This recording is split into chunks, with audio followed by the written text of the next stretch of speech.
Welcome to the Empowering Industry Podcast, a production from Empowering Pumps and Equipment as the voice of the pump and related equipment industries.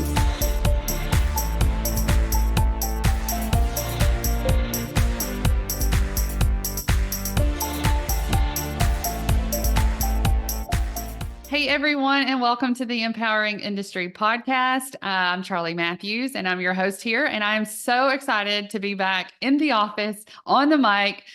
We have had such a busy season, and I always say this. I'm like, I'm going to slow down a little bit next year, and we just laugh because it never happens. There's so much to do in industry. So today I have a really special guest. I'm not going to spill any of it because he is so cool that I think the story in itself is just going to be awesome. So, Josh, I'm going to turn it over to you to share a little bit about your story. Sure. My name is Joshua Griffin. I host the HVAC Guide for Homeowners YouTube channel, among other things. I also own a small heating and air business here in Virginia. And the reason I asked you when this show would go live is top secret information. We are actually going to be selling our little business, and then I will be taking a position at a local distributor doing trainings for a lot of local contractors. And so no one else knows that. I have teased it a little on our live show that we have on our YouTube channel. And a lot of guys have actually correctly guessed that join us on our live shows. But I can't keep a secret. My wife will tell you. And so it's kind of getting this heavy weight off of me to be able to share that now. So other than that, me too. It's a lot of fun. Other than that, I have a 2-year-old daughter who I love very much, and of course my wife. So we have a small family, and I'm just enjoying this journey that we're going down. I started out doing YouTube a few years ago, and my original intent was to share just information that I wasn't being able to find elsewhere. And so when I was introducing products to my customers or talking about certain things that when you're in a customer's house, their walls are up, they know you're trying to sell them something. And so it gave me an opportunity to get on my soapbox. It gave me an opportunity to say things while their walls are down. And so that's how I looked at it at first. I would share those YouTube videos on our website, or when I would send an email, I would share different videos, and just depending on, the scenario. And as it started to grow and other people that were outside of our little sales area for our little business, they would ask questions or ask for, advice. It grew into what it is now. And so I look at it as we are trying to share information with homeowners that they can't get elsewhere. And I don't know if we're always perfect at that, but I don't know that I'll ever be the guy, but I'd like to be a guy, that folks go to. So we're having a lot of fun. I was going to say, like, I think you are very cool, right? I think Thank you. The cool factor is that you're an entrepreneur that sees the value of showing and sharing content online, right? But I want people to know a little bit more about how you got into the HVAC space, before you became this influencer. I want to ask you, because I've become a fan of yours. I've been listening to your podcast, and I had no idea. I'm so ignorant. I didn't know this whole pump thing was its own space. Yes. So how does this work? Is the pump space a part of the HVAC industry, or is it its own animal entirely? Well, I love this question. So I think it depends on who you talk to, but absolutely that there is the pump industry. So if we manufacture pumps, which I don't, I just love to talk about it. We used to say that that's the heart of the system, right? You think about your body, the heart is a pump, and it's the heart of the system, right? Your entire body. And so because you are a pump manufacturer, you're going to care about the pump more than most any other part of the system, right? But it also is a critical piece of equipment. So it's not in every system, but I always laugh because you have to have a pump to make a pump. And I don't know how it all started, but to answer your question though, pumps are in every industry. I turn it to water, right? Water is in every industry, but water has an industry. We call it the water industry when you're talking about water, wastewater, or clean water. And so when I say the pump industry, it is because I want to incorporate all industries that are vital to life. And that's the ones that we pick out to choose, right? We're going to talk about HVAC. We're going to talk about water. We're going to talk about food and energy. You know, these are the things that we need every day. So yes, it is its world because of our association, our group of people that work within the pump. And it's funny because it's, you know, the fluid sealing industry is right there along with it. It's an adjacent, has all the mechanical seals and packing, gasketing and expansion joints. I better get all of them. And then, you know, but this is where I grew up. So I've been in the industry 20 years. I sold advertising and it was for pump magazines. And so we don't just talk about the pump. We talk about the whole system and how you troubleshoot and maintain that. But I reference this as the pump industry. So hopefully that answered your question. Yeah, y'all should have your own you know how they call Taylor Swift fans Swifties? Yes. We're gonna start calling you folks the pumpers. I You know, like it. I like it. We used to use the hashtag pump talk all the time before Vanderpump stole it from me. But you know, it's so much fun to have that community. And that's really what it is. We've built a community of people that engage. We also have an event now. So empowering pumps and industry conference. We call it EPIC. And so again, it's bringing people together to connect, inform, and educate the industry. Enough about nice. me. What about you? How'd you get in this space? No, first of all, did you just make a Vanderpump Rules reference? I did. I love my wife and I have been to that restaurant Yes. when we went to Beverly Hills one time. But anyway, I digress.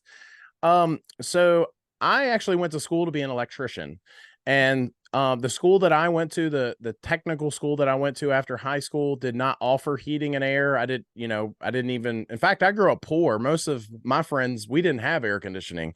We had window units that we only turned on, and our dad would yell at us because it was running the electric bill up. Yep. And so anyway, I went to school to be an electrician, and then after chasing jobs, chasing opportunities, I ended up at a company that did heating and air, plumbing, and electrical, and fell in love with heating and air out of the three. And it was the one that I felt like out of those three particularly that I don't know, I just felt like, this is going to sound really mean, but I felt like a lot of guys, when they end up in the trades, they end up there because they, you know, they weren't good at anything else, kind of thing, you know, blue collar guys, I guess. Whereas with heating and air, I felt like there were a lot of opportunities for guys like me, who I always thought if I'd have went to college, I could have become something like a lawyer or a doctor. I felt like I was a pretty sharp fella. And We're with heating an and air, excellent marketer, I have to say. thank you. Thank you. Yeah, heating and air, I just felt like, you know, you could be a sharp individual and do well. And there were opportunities out there. And so, anyway, yeah, so the rest was history. I ended up, within a few years, I became a service manager. And then a few years after that, I started my own business. And yeah, so here we are. Well, I have to just comment on the fact that, you know, the people that are in the trades don't know anything and they just happen to fall into it. Maybe that was the case at some point, but it's not now, and we definitely need more workers in those places. So thank you for joining that. I thank you for encouraging and inspiring people, and I just want to make sure that we keep doing that because, you know, I did graduate from college, but I was poor and we had to fight for everything. But I always like to fight. My husband will tell you. I had to work through that. But you know, there's part of that makes you who you are. And so I'm curious about, what do you feel now, like kind of working in that versus going on this entrepreneur journey? Because you're still fighting. And, you know, I say fight, and then it's the best kind of word of like, you got to battle through this. Right. And it was for me to get started. How was it for you? Yeah, well, and just to be clear, when I say that blue collar guys end up doing that because they weren't good at anything else. I'm only talking about electricians and plumbers, heating and air guys, they're all really smart. I So, love it. zing. Um, anyway, I think, yeah, I think that what's interesting about the heating and air industry in general is I've been doing this a little while now, and I've never seen a time where so much is happening. And it's not just me. I talk to fellas that have been doing this for a long time, and they say I've never seen it like this. For 20 or 30 years, if not longer, the heating and air industry didn't change much. We were using the same technologies that we were using back in the 70s and 80s, maybe a little nicer, maybe a little bit better quality products, but in general, same technology, same compressors, same coils, etc. And now to see the way the industry is changing with the refrigerants that are coming out, with the challenges that guys are up against to learn the trade. Not only do you have to learn the backward compatibility of all the old technologies, but now we've got inverter technologies being introduced to the market. We've got ductless systems. I mean, it's just amazing how quickly things are changing. I could do a list of YouTube videos in a month or two, and then literally have to go back through and update everybody again because things are changing so quickly. And so that's the fight, I think. You're just trying to stay on top of that and keep folks informed. I'm amazed at how that's just a challenge for a lot of other pros. I go to classes, and some of the questions they're asking, you can tell that I'm like, hey, y'all need to watch my YouTube videos. I already answered that question, but I'm just kidding. No, but look, you should definitely check out his YouTube videos. Thank you. You definitely should. So we'll get to that. I want to talk about that, and I want to dive into that. But I want to keep people here for a second. So you talked about refrigeration, and there's so many aspects, and for our industry on the we'll say the energy efficiency side, because there's a lot that you can do within compressors and fans, et cetera. They incorporate the air side as well. But we talk about that, right? And we want to know, are people still paying attention, and do they care about energy efficiency still? And do we need to encourage that to kind of, there's all these different movements, we're going so fast, and we're talking about AI sometimes. Like, what about now? What do we need to be focused on right now? Ooh, that's a good one. I think that's really the reason I have a place in doing all of this is I think a lot of homeowners are just there's so much noise, and they're trying to make a decision, and pros too, but I focus on the homeowners because, to be honest with you, I've never felt like at my younger age compared to some of these guys, I never felt worthy enough to be teaching other guys this stuff. So I've always kind of found my niche in trying to help homeowners sift through all that noise and decide what actually is important here. And I think the answer to that question is, every homeowner is different, but I do think that homeowners more than ever, in fact, I think I just did a YouTube short on this yesterday. I don't remember the exact statistic, but they basically said a percentage of homeowners, I think it was like 80 some percent. It was over 80% of homeowners say that cost is not the determining factor in what made them choose the heating and air system or the contractor that they ended up hiring. And that, to me, that's huge, because I don't think that statistic would have been the same 20 years ago, No, I don't think so either. I think it definitely, I think part of it is education and things that we're trying to get better. We're trying to, think about things sustainably, and like, okay, is this going to last longer? It's okay if we spend a couple more dollars on it, because then I won't have to change it out, et cetera. But, I also think that, there's some frustrations just with life, things that you learn. Like, I have this one room that's always colder than the rest of them. And you're like, I mean, that will irritate you, right? To the Yeah. point of like, I need to fix this, and I don't care how much it costs, just, take care of this. If we're in this season, it's cold, right? And there's a lot of things that kind of come up, and you need your heat to work during this time, right? And there, of course, I'm from Alabama, so in July we're the opposite. It has to have air conditioning. So, what do we need to, what are some top tips that you would give people, like, of just taking care of this HVAC system, or is this a good time to put a new one in? Like, what are your thoughts there? Are there any kind of tips that you go out and say to people on a regular basis during this cold time? Yeah, I think, well, a couple things. Um, I think the first thing is, more than ever, the company that you choose to install your equipment matters more than what you actually end up purchasing. So I always tell folks, I have a website called newhvacguide.com, and essentially it's a website where we give that advice, where folks are, if they're in the market for they're buying a heating and air system, we're going to give them those tips. And also, at times, depending on which package they sign up for, we help them. We'll actually communicate with them through that. And so what I tell folks all the time is, especially if you're in an area where you have options, get as many quotes as you're willing to get as many opinions you're willing to get, and find somebody that gives you those warm fuzzies. They're out there. If you haven't found them yet, keep turning over rocks, because that matters more than just about anything in the whole process. Now, there's other things too. I think there's something to be said for get it in writing, get that contract in writing. But then the last thing is, I think that we kind of touched on it a moment ago.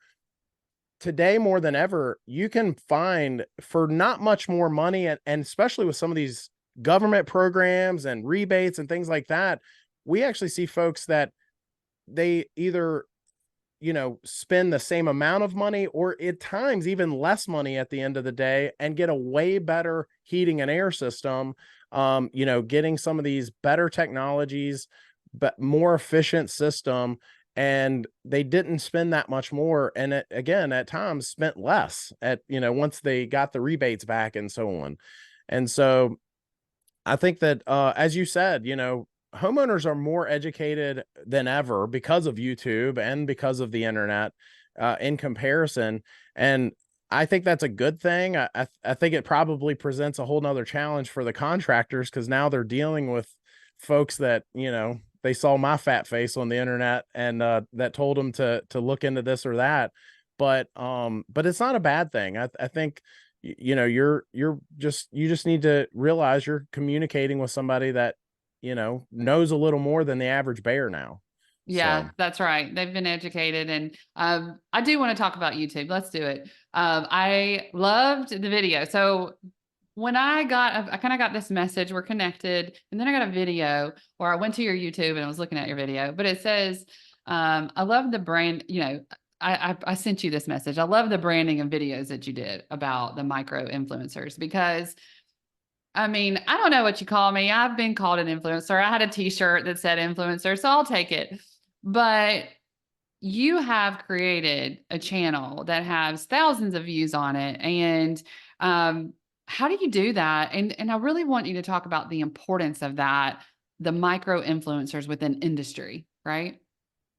yeah, I think that the first thing is, I don't think that I'm the biggest or best at this. I think that there are guys that can create videos and get way more views. My biggest thing from the get-go was I wanted to create value. I wanted, if somebody watched my video, 1 or 30 of them, that they got something out of it, that they, that I'm actually giving them advice that I would give my own family. And that's not lip service. That was, the goal, if you will.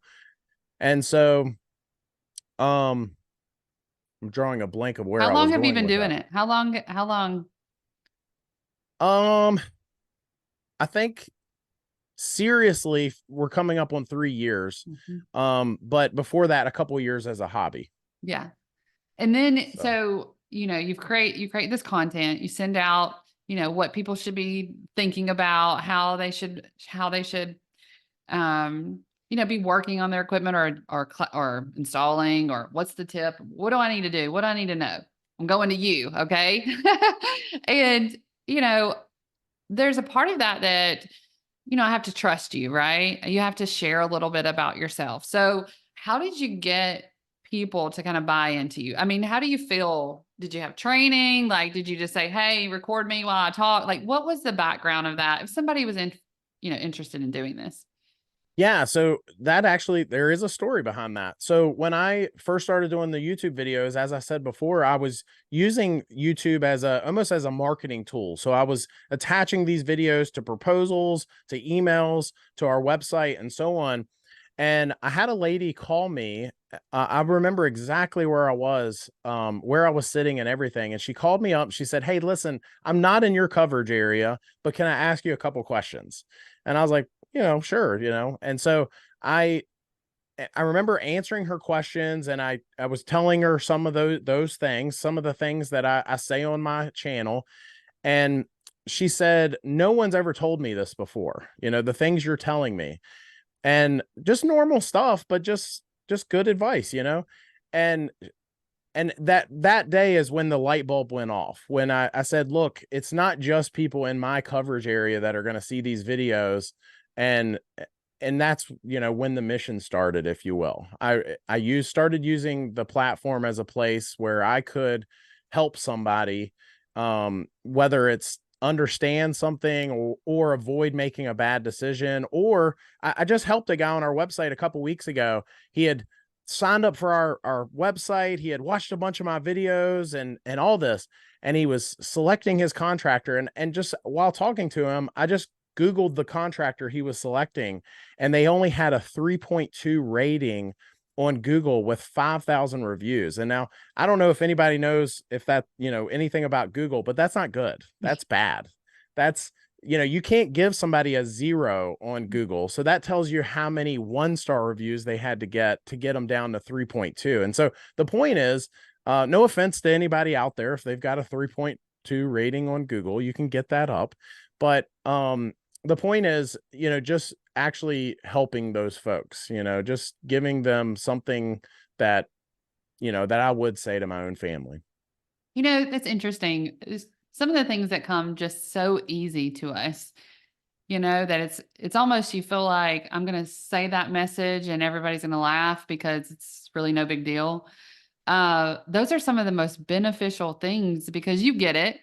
I get it, whatever we're saying, but somebody else, it's not easy to them, right? They don't do this every day. They don't see that they're valuable in certain ways, or to even see that, this is the easiest way to do this because they haven't done it over and over again. So you're helping someone solve a problem because that's where your expertise is, whether it's, yes, we know how to upload a video, probably better. You probably know how to, or if you have somebody on your team, I don't know, but upload a video better than people that just did it for the first time. And so if somebody does want to start a channel, not to, directly compete with you, but if they were wanting to look at that, right. And, be one of these influencers, what's some advice that you would give them? So the first thing is YouTube. A lot of folks don't realize, I think this is still true. I know it used to be true. YouTube is the number 2 most searched website in the world. Only second to Google. And so to me, that means the pie is so big that I actually do tell other people, you should do YouTube videos. There's, you might have perspective that I don't, and so on. So the pie is so big that we could all have a slice if we wanted it. But I think that the other advice I would give folks is, even if you don't feel like you're an expert, because I honestly don't feel that I am. I follow other guys that are way smarter than me and so on. But if you know something more than the next guy, right? If you don't necessarily need to see the whole staircase to take that first step, if you're further along than just, somebody, the average Joe, and you can make a video that would help that guy, then I would recommend making that video. And it doesn't necessarily mean you're going to go viral. It doesn't necessarily mean you're going to make millions, but YouTube there's a lot of opportunities out there. I was just listening to a guy the other day that was talking about how doors opened up to him. That now his whole deal was, he was in sports and he ended up being hired by a sports team just because he started making some YouTube videos on that particular sport. But that's how I feel too. I mean, I grew up in a trailer park. I went to tech school. I learned how to fix some air conditioners. And I think that's probably would be my story to this day, had I not hit that record button, but because I'm here with you. Mhm. I've been invited to speak on a few stages, which is so crazy to me. And then on top of that, I'm now going to be taking this job that I promise you the owner of that business would not know who I am. I would just be another guy buying stuff from his distributor store, had I not made a few videos. So doors open up. How did you get the confidence to make that first video? Oh, I don't know. I mean, Did you have somebody encouraging you or saying like, you should do this? Or was it just like one day you're sitting there, you're like, I'm going to do this? I I wish I had something empowering or motivational to say to one of those folks. I was always that weird kid that liked to, my wife has this hilarious home video of her dad was recording her, and you see her sister stick her head in front of the camera and go, "Hello."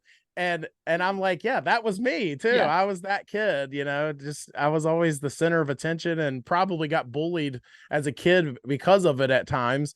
But I would call that you an entertainer. That is what I would say. I would say you are a natural entertainer. And so I think that's part of it, right? You bring in people that, they're looking for something a little bit different that I can learn from. And hey, this guy understands my work and he speaks my language. I can that this is going to be helpful because he's real, and you're entertaining. So I think that there's an element of that, right? That it's bringing that to the table with your expertise and knowledge that you learned through, growing up in this industry. And so I do believe that it's saying yes to that. Absolutely. It's also, having time to do the videos and things like that to kind of, put that as, okay, I'm going to do this. This is my priority. And yeah, it works. I mean, I remember doing my first Facebook Live, walking around a trade show and being like, oh, this is really bad. Like looking at it now, you're just like, oh, that was terrible.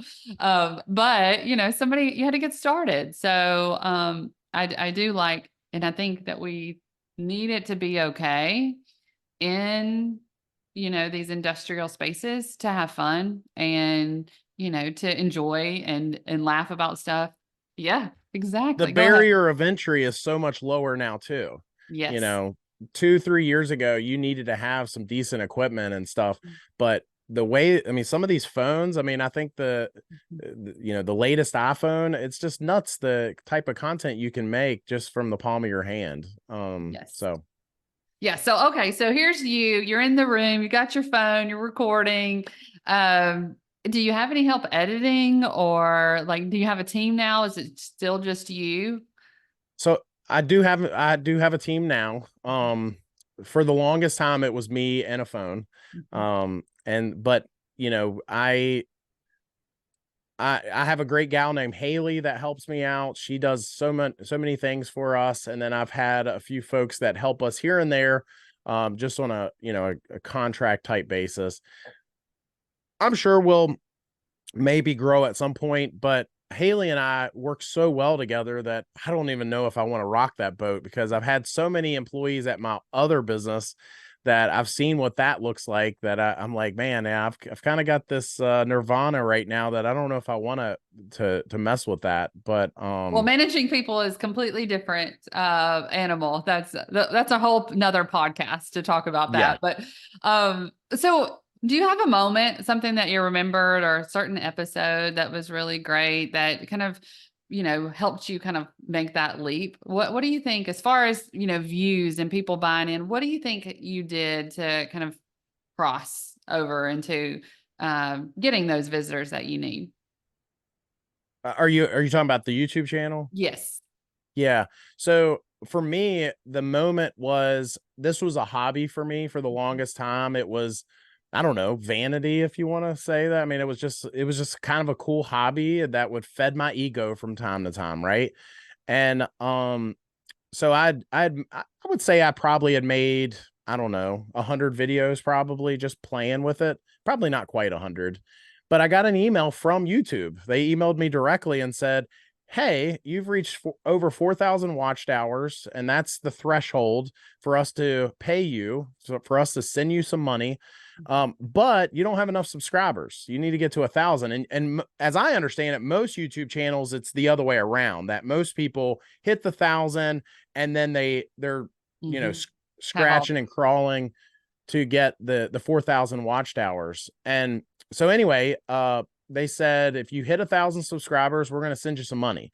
And so I just made it a mission to belt out a whole bunch of videos and say, hit that subscribe button. And 2 months later, they sent me a check. And that's when it became real. And that's when I went all in. I actually closed a bunch of doors. I had done a podcast. I'd done a few other things. And I was dabbling with maybe starting a marketing company. I closed everything else. I went all in on YouTube. And because of that, not only, again, we've talked about some of the doors that have opened, but I've also been linked up to some great sponsors. I think it's okay to say this, and I am certainly not bragging, but I make more money doing YouTube now than I do fixing air conditioners. And I would probably go full time with YouTube, but that kind of scares me too. You just never know, somebody shuts you down, and then now I've put all my eggs in that basket. But it's been a lot of fun for sure. Well, I'm so proud of you for taking that leap and doing the work, because I mean, that's what it was. There was a goal. You knew what that goal was. Okay, let's go accomplish that and see what this means. And it's at this time where we do need industry influencers, micro or macro. I don't know if that's the term. I'm an economics person. Anyway, so we need influencers to help people. Definitely something that, we need people sharing content where our future generations can consume it. And we don't want to lose all the knowledge. So the more that we speak this out, record this, the better. And so I just want to congratulate you on that. I'm excited for you to have kind of another job. Yes, thank you.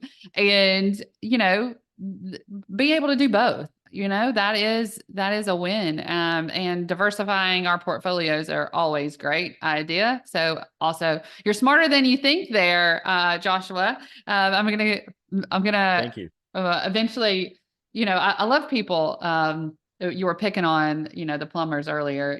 I see this a lot, how, some people just pick on each other, right? And that's kind of their jam, shows their love. My brother does that to me. And the other one is encouraging. And so I'll be the encourager, and I'll send you and kind of hold up that mirror to you that you are an amazing leader. And really, this is all. I had no agenda other than wanting to learn how you went from, being in the industry to wanting to be an influencer, because I want to encourage more people to do it. And, it's fun. I love being a podcaster. And I've got to figure out what the difference is between podcasters and YouTubers. And so I'm going to learn from you, and I'm just really, really excited. Anything you want to leave our listeners with? Yeah, I think the first thing is, if anybody's listening to this, to make sure that they subscribe and follow you. I've been listening to a bunch of your episodes, and you've had a lot of really smart people on your show, and I do appreciate you having me. That said, I think that, just to beat that drum again, that if somebody is considering doing something like this, they're considering making content in any form, I think you're totally right. I think there's opportunities out there. I think that whether you're just starting out and you're only a year into this, or if you have been around a while, maybe you're an older person and you've done your time and now it's time to give back to the industry. No better way than to do it, through some of these platforms. Make some content, share some of that wealth, that knowledge. If nothing else, I'm going to watch it. And so I'm sure somebody else would probably enjoy that too. So thank you for having me, but also thank you for what you're doing. There's not enough people doing it and getting that, information out there. Hopefully someday I can come to Epic and actually Yeah. meet you and all that. That would be a lot of fun. Well, we're going to be in Colorado in November. So the Oh, Colorado cool. School of Mines, that'll be our next epic. And so, yeah, we'll see. We'll see where you are. We Okay. move around, but that'll be the next one. And I'll look for you. We would love to meet in person. If anybody is looking for you online, though, how do they get in touch with you? So the YouTube channel again is called HVAC guide for homeowners. And all of our information, and if they want to reach out, is there. And then I don't think any homeowners are going to come across this, but in case they do, we do have a website called newhvacguide.com. And actually, I take that back. It's not just homeowners. We also have we're building out a whole nother part of that website where we have a mastermind now for some of the pros that want to grow with others and rub elbows with other pros.